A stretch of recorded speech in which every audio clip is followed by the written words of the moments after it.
There seems to be a new Mindbender build, which is what we could potentially be going with in Shadowlands, currently at least on the beta.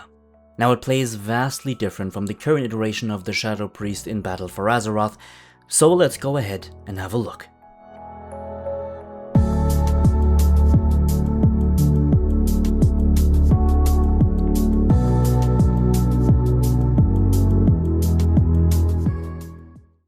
Hey guys, it's Angelo, and yes, you heard that right. By the current looks of it, we may very well be playing with Mindbender in Shadowlands, at least during the early stages. Now, the reasons for this are many actually, and we'll be addressing them all in detail, in order to give you a close insight at how the Shadow Priest is currently performing.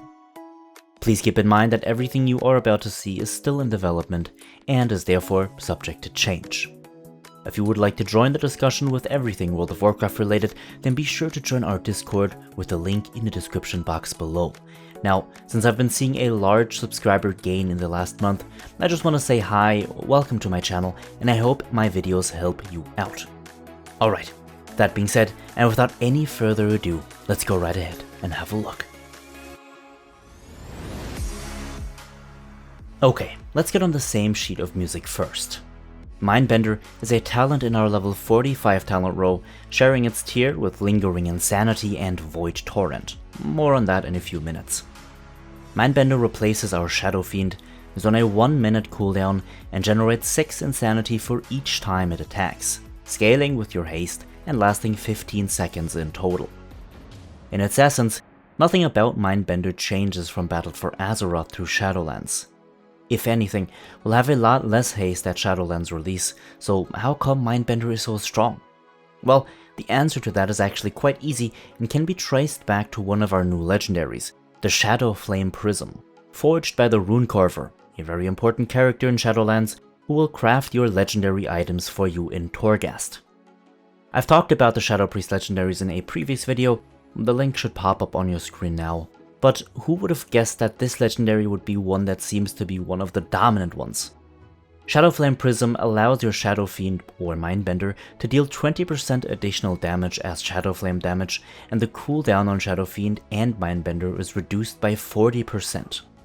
Both of these factors in combination are what makes this legendary so strong, as this ramps up Mindbender's damage to incredibly high amounts, and most importantly, places it on a 30-second, or rather 36 seconds cooldown, meaning it will be ready almost every second void form, possibly even every void form once we have more haste to play around with at max level. The high amount of insanity that Mindbender does generate allows you to also stay in void form for its entire duration, pretty much, well, letting you extend your void form and playing around using Mindbender within it.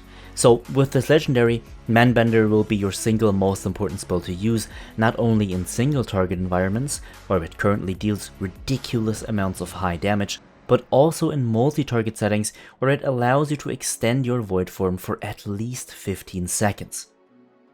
This is especially nice when paired with talents like Misery or Dark Void, or even Shadow Crash, and then pairing it all with Power Infusion, in order to seriously ramp up some damage.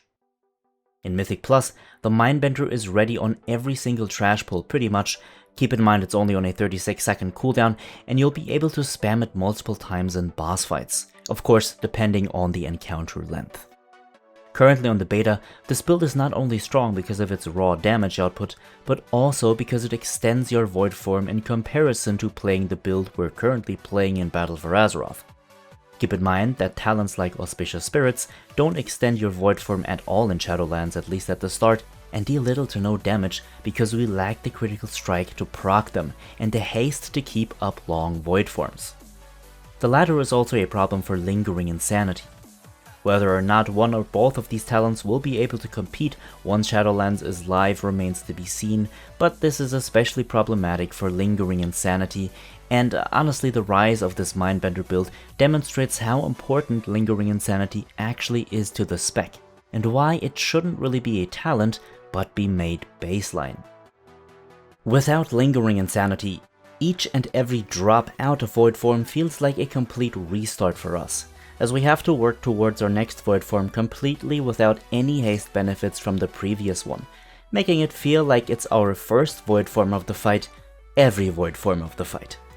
This also means that every void form is comparatively cut shorter because we're not carrying any lingering insanity along with us. So not only is Cores of Insanity gone in Shadowlands, but with this Mindbender build, lingering insanity will go away also, making Mindbender even more important for us when using it. From raw damage output perspectives, all of what I'm saying here ultimately doesn't matter, because what matters then is that we deal the highest amount of damage.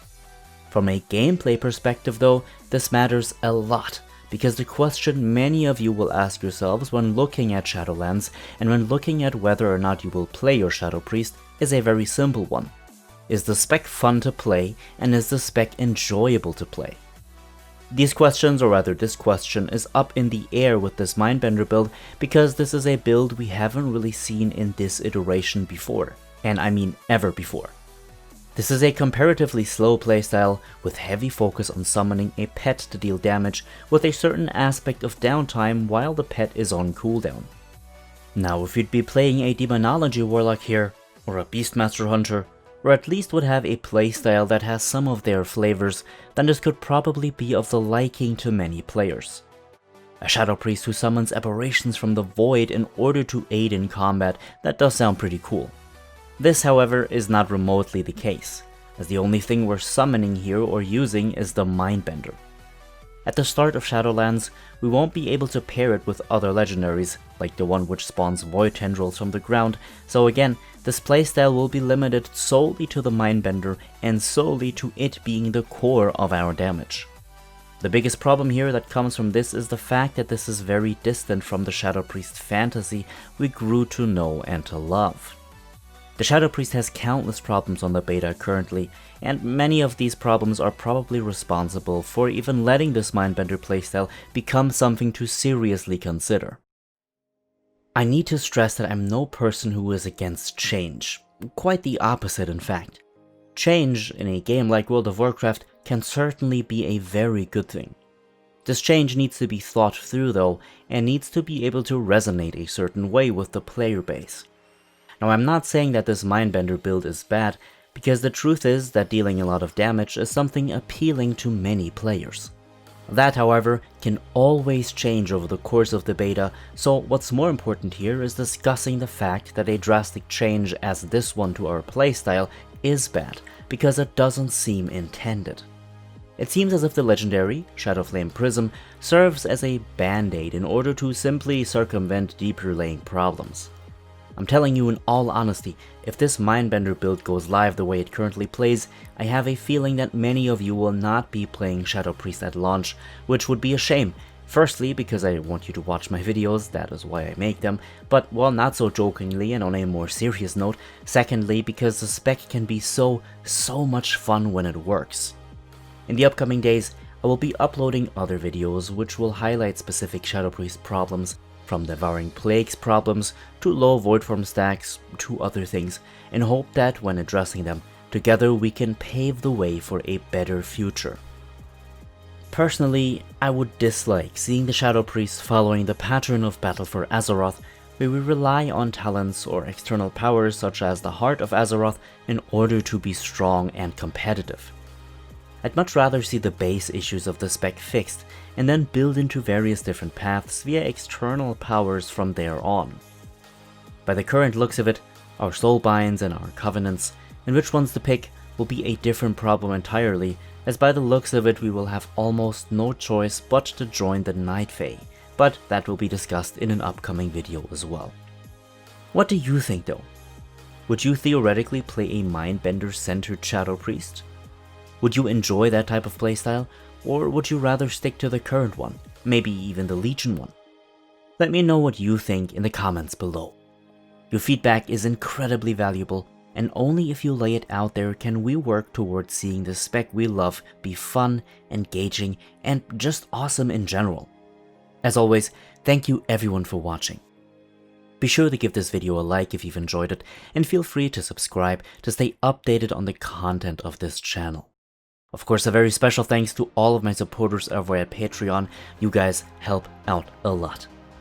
Don't forget to join the discussion over on Discord with the link of course in the description below, and now have a good one my friends, get excited for Shadowlands, and I will see you all in the next one.